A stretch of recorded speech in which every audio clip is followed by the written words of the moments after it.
If you know who OnePlus is, you probably know a lot about OnePlus phones. You probably know that they come loaded with high-end specs and premium build quality. You probably know that they're sold online for pretty aggressive prices.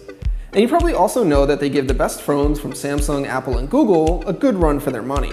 Now, what you might not know about is OnePlus's newest phone, the OnePlus 5.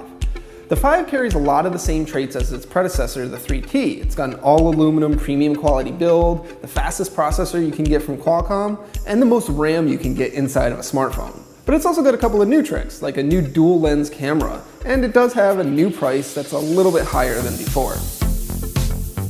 Let's start with the basics. The OnePlus 5 costs $479 for the 64GB model, or $539 for the 128 version. That's $40 to $100 more than the 3T, and it's priced a lot closer to the premium flagships from those other companies.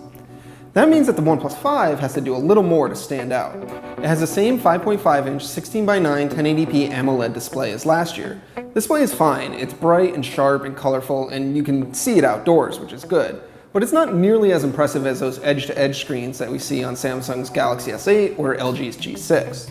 The design of the OnePlus 5 is more rounded and curved than the squarish 3T was, and it's going to be instantly recognizable to most people. It's basically a slightly smaller iPhone 7 Plus. The dual camera is in the exact same spot as the iPhones, and so are these curved antenna lines. It also has a super fast fingerprint scanner right on the front below the screen. But it does have some unique OnePlus touches, like this ringer switch, which makes it really easy to turn the ringer on and off.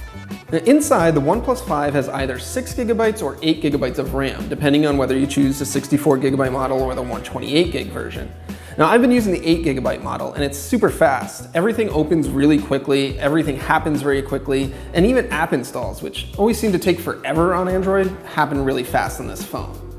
Now, I have noticed a little bit of jelly-like scrolling from time to time, but it's not always apparent, and for most of the time, the OnePlus 5 is really whip fast.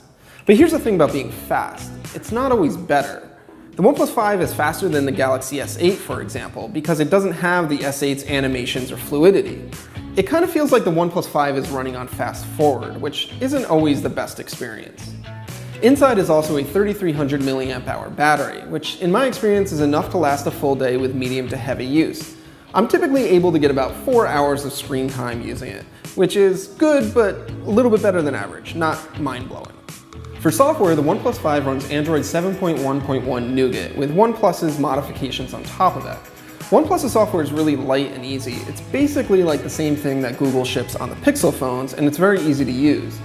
Now, they did add a couple of things. One of them is a new reading mode, which tunes the screen to a grayscale and makes it almost look like you're reading on a Kindle, which is really easy on the eyes. If you do a lot of reading on your phone, you're probably going to appreciate this. So the OnePlus 5 has a faster f1.7 lens, a more capable sensor, and a new camera that's right next to it that has a longer focal distance. This lets you do a couple of things. You can zoom in closer to your subject, or you can do unique blurring effects like a DSLR might be able to do. But unfortunately, all of that new camera tech doesn't produce amazing images.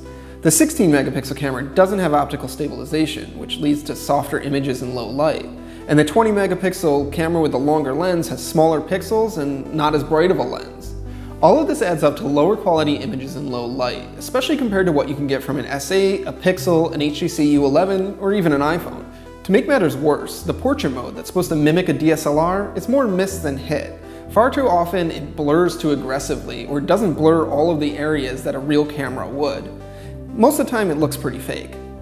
Then there are other disappointing things about the OnePlus 5, such as its complete lack of water resistance, or if you're in the US, the fact that you still can't use it on Verizon or Sprint. So this is the OnePlus 5. It's faster and better looking than ever, but it's got a failed camera gimmick and a less attractive price tag. That pricing really makes this calculus change. For just a little bit more, you can get a phone with waterproofing, a better camera, and more forward-looking designs.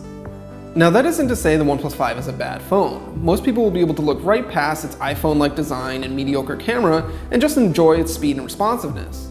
But it does mean that the OnePlus 5 is a little less impressive than before. Someone really calling me? Oh my God.